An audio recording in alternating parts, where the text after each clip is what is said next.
का मेक और break decision करता है, ठीक है ना। बहुत सारे स्टार्टअप्स तुमको ऐसे मिलेंगे जिनमें बहुत जबरदस्त पोटेंशियल होगा, और फायदा ये होगा कि एक तो वो पे अच्छा करेंगे, दूसरा वो तुमसे काम बहुत वैरायटी का कराएंगे। तुम अगर स्टार्टअप्स का वर्क कल्चर देखोगे, हाँ, थोड़ा सा तुमको वहां पर ये जो 9 to 5 का सिस्टम स्टार्टअप में तुमको नहीं मिलेगा। अब प्लस पॉइंट से तुमको और क्या मिलेगा कि तुमको ईसॉप्स मिलेंगे, जो तुमको कभी भी ये तुमको कॉग्निजेंट एसेंशियल जो है, या जो तुमको विप्रो कभी ईसॉप्स के चक्कर में कभी तुम लोग वहां पर तुमको अभी वो लेवल जल्दी मिलेगा नहीं। स्टार्टअप में तुमको स्टार्टिंग से ही ईसॉप्स की बात तुम लोग कर सकते हो, स्टार्टिंग से तुमको स्टेक की बात कर सकते हो, और वो बहुत रिवार्डिंग हो जाता है। मेरे कई सारे मतलब जानने वाले कुछ स्टूडेंट्स को भी स्टार्टअप जिसने ज्वाइन किया है, और वहां पर सबसे बड़ा बात तुमको और क्या होगा, स्टार्टअप में तुमको रिस्पॉन्सिबिलिटी ज्यादा मिलेगी, स्टार्टअप में तुमको नई टेक्नोलॉजी में काम करने को मिलेगा। यहाँ पर तुम टीम के पार्ट हो, बड़ी टीम के पार्ट हो, जहां पे 1.5 लाख लोग काम कर रहे हैं, 1,80,000 लोग काम कर रहे हैं, उसमें तुम एक हो। और स्टार्टअप में 50 लोगों का ग्रुप होता है, 200 लोगों का ग्रुप होता है। और सोचो जो लोग बैजूस में स्टार्टिंग में ज्वाइन किए थे, आज उनका मतलब इमेजिन तुम नहीं कर पाओगे किस तरह का उनके पास स्टेक है, उसकी वैल्यूएशन क्या है। मेरे छोटे भाई लोग का वेदांतु के नाम से एक स्टार्टअप है। अब वेदांतु वो लोग जितने भी चारों फाउंडर थे, वो लोग पहले कोचिंग लक्ष्य के नाम से चलाते थे पंजाब में, फिर उन्होंने वेदांतु शुरू किया। तो अब उसके जितने भी फाउंडिंग जितने भी लोग थे, they are all having stake worth more than 20-30 crore. 20-30 crore से ऊपर का तो उनके पास अब सिर्फ ईसॉप की वैल्यू है, और जब लिस्टिंग होगी, जब आईपीओ वगैरह आएगा, तो फिर उसकी वैल्यू और ज्यादा हो जाएगी। You getting my point. तो स्टार्टअप का एक अलग सीखने को ज्यादा मिलता है, रिस्पॉन्सिबिलिटी ज्यादा मिलती है। हाँ, ये भी है, स्टार्टअप फेल भी बहुत करते हैं, बर्नआउट बहुत होता है स्टार्टअप में। वर्क कल्चर जो होता है वो बहुत प्रेशर वाला होता है, टाइमलाइन डेडलाइन बहुत होता है, ठीक है। लेकिन ओपननेस भी होता है, एक जो हायरार्की कम होती है। तुम लोग, तुम्हारे ऑर्गेनाइजेशन बहुत हायरार्की होगी, ठीक है। स्टार्टअप में तुमको उतना हायरार्की नहीं मिलेगा। तुम्हारा जो बॉस है वो जैसे हम लोग बैठ के बात कर रहे हैं ऐसे बात करेगा, ठीक है, लेकिन ऐसे बात वो रात को 12 बजे करेगा। ये स्टार्टअप का है, लेकिन वो सब सीखने को मिलेगा, उसका तुमको एडवांटेज मिलेगा। कल को तुम अपना खुद का भी सोचते हो कोई स्टार्टअप कर पाओगे, ठीक है। इसलिए अभी ये जो 2-3 साल है, 2-3 साल का अगला 5 साल तक ये जो है तुम लोग के लिए ये सब एडवेंचर करने का है, ठीक है। और जो लोग रिस्क टेकिंग मेंटालिटी के हों वो लोग करो। खैर, हम वीडियो अगर चालू है तो उससे पूछो उसके बारे में, कैसा चल रहा है, क्या है अपना बताओ अपने बारे में, नाम बताओ। मेरा नाम विशाल है, मैंने सिविल पूरा नाम बताओ। विशाल वडेरा मेरा नाम है, विशाल वडेरा। बैच 2013 to 2016, और 2016 में विप्रो में मेरी प्लेसमेंट हुई थी आप सीनियर्स के थ्रू ही कैंपस, और आज 4 साल मैंने कंप्लीट कर ली कॉलेज में, और जर्नी बहुत ही अच्छी थी। इवन दो हर मोमेंट पे कॉलेज को मिस करते हैं, और आज मौका मिला तो डेफिनेटली सर से मैम से मिलने आए, तो बहुत अच्छा लगा। Very good. विप्रो में तुमको वहाँ पे कंपनी ने एक कोर्स भी करवाया, एमटेक वाला। एमटेक की डिग्री अभी कंप्लीट हुई मेरी दिसंबर में। Good. And now you are thinking of maybe switching to a different company. ठीक है, दैट इज फाइन। विशाल, तुम्हारा मैसेज जूनियर्स के लिए, मतलब like if it is not a very easy, like Wipro में जॉब या किसी मल्टीनेशनल कंपनी में जॉब बहुत इजी नहीं होता। तुम्हारा मैसेज जूनियर्स के लिए, क्या क्या मेहनत तुमने की, क्या वर्कशॉप्स किए, क्या कोर्सेज किए, मतलब if I want you to describe your 3 years in Simij when it comes to academics which helped you in getting a job, what was that? Basically सारे जितने भी हमारे बैचेस हुए एक्सटर्नल, जैसे एंड्रॉइड के हुए थे या पीएचपी या जितने भी एक्स्ट्रा क्लासेस मिलती हैं, I think everything is very exceptional. वो चीजें आपको अटेंडेंस तुम्हारा कितना था?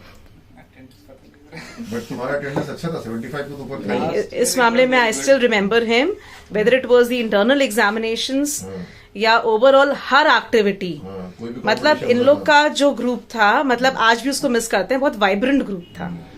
मतलब राजा पुल पहचानते थे इन लोग से। We were planning for Digital Bihar, so over there I mentioned that few students they have worked on the ideas, whether it was farmers app, whether it was prohibition app or the driving license app which you have made, तो या जो robotics वगैरह पे, तो हम बोले कि हमको उसी तरीके से बच्चों को प्रोजेक्ट करवाना है अभी, कि जो भी हमारे गवर्नेंस के ऐप हैं वो हम बनवाएंगे, और फिर डिजिटल बिहार का इवेंट है, बड़ा प्लान आउट कर रहे हैं। तो ऑब्वियसली तुम लोगों के समय जो इवेंट हुआ था वो बहुत अच्छा हुआ था। हाँ, इनफैक्ट 2 बार हुआ था इवेंट, एक बार अशोक चौधरी जी आए थे, एक बार रविशंकर प्रसाद आए थे, तो अच्छा इवेंट हुआ था, ठीक है ना। फोटो आज भी है मेरे रूम में लगी है, वैसे होना चाहिए। और इससे पूछो। Hi Ankita, how are you? I'm good, ma'am. So, where are you these days? Currently working from home. Was placed in Bangalore. I have completed my MTech degree last December, and seeking job outside currently for a good opportunity. I got to learn many things from Wipro, and the CIMA journey is still I miss a lot. That was completely a golden days of my life. I cannot forget it ever. And आज मैंने HCL का interview दिया है, और अभी 2 companies के interview next week scheduled हैं. Hope so और अच्छी अपॉर्चुनिटीज आगे मिलेंगी, और आप लोगों के गाइडेंस के लिए बहुत सारा थैंक यू. और बस we feel blessed to have students like you, और हम लोग चाहते हैं कि जो हमारे नेक्स्ट स्टूडेंट्स आए उनमें भी इसी तरह का जील हो, कुछ करने का एक सोच लेकर के आए बच्चे. और तुम लोग कैसे याद आता है इसका, अंकिता जो है कॉलेज में एग्जाम्स तक को कोऑर्डिनेट करने में तुम्हारे साथ में थी, जब हम लोग का कहीं पे कोई स्कॉलरशिप एग्जाम हुआ. स्कॉलरशिप एग्जाम प्रभात खबर का. हाँ, वो क्या नाम था, शुभम. हाँ, तो ये दोनों तो हर चीज में रिस्पॉन्सिबिलिटी लेने में आगे रहते थे, शुभम और अंकिता.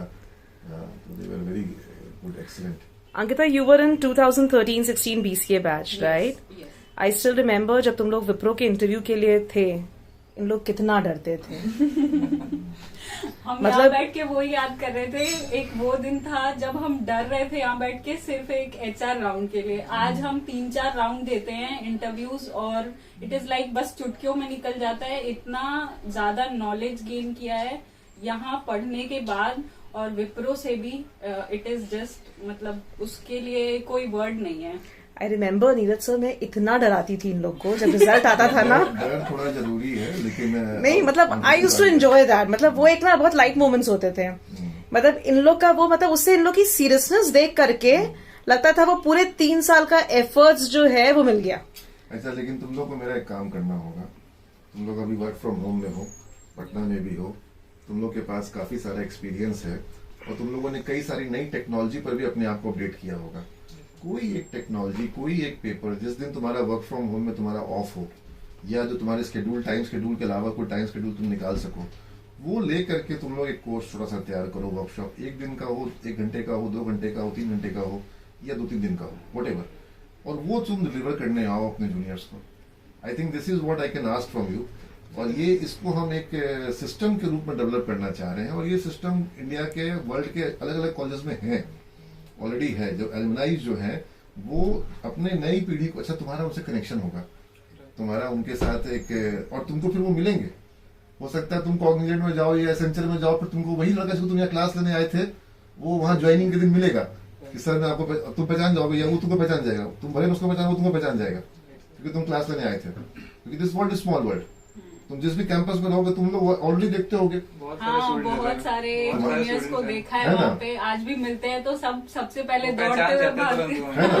तो तुमको बिहार से जो बच्चे आते होंगे उसमें मैसिव बड़े संख्या में सीमेज के बच्चे आते हैं, और दूसरी जगह से बहुत कम, थोड़े बहुत आते हैं. पूर्ण कैंपस हमारे यहाँ होता है, तो तुमको उनसे इंटरेक्शन अभी करने का एक ये भी एडवांटेज है कि कल को वो तुमको एज ए सीनियर पहले से रिकॉग्नाइज कर रहा है. और कोई बड़ी बात नहीं है कि तुमको कल को तुम्हारी सोसाइटी में रहने आ जाएगा, बैंगलोर में कहीं पर भी होगा, कुछ ना कुछ टकराते हैं लोग, ठीक है. तो उस एंड से भी तुम लोग को अपना एक कनेक्शन के पॉइंट ऑफ व्यू से भी इनसे मिलना चाहिए. और तुम जब देने आओगे, उनको सिखाने आओगे, तो तुम्हारे को सेटिस्फेक्शन भी मिलेगा. तो कैन आई एक्सपेक्ट कि तुम लोग इस तरह कोई कोर्स सब टेकअप करो. कोई तुम लोगों ने जो ट्रेनिंग में कुछ सीखा हो, कोई चीज के ऊपर में, मान लो तुम्हारे यहाँ पे इन्फॉर्मेटिका हुआ होगा, या कोई ऐसी चीज हुई होगी जो तुमको लगता है कि कोर्स का पार्ट, अभी जो कोर्स का पार्ट नहीं है वो तुमको टेकअप करना है. और या तुम सीधा डेवलपमेंट एनवायरमेंट की बात करो फिर, कि टीम में डेवलपमेंट में काम कैसे होता है, ठीक है. जो तुम लोग फॉरेन की कंपनियों के लिए काम कर रहे हो, कैसे कर रहे हो, आई थिंक इसको बंद कर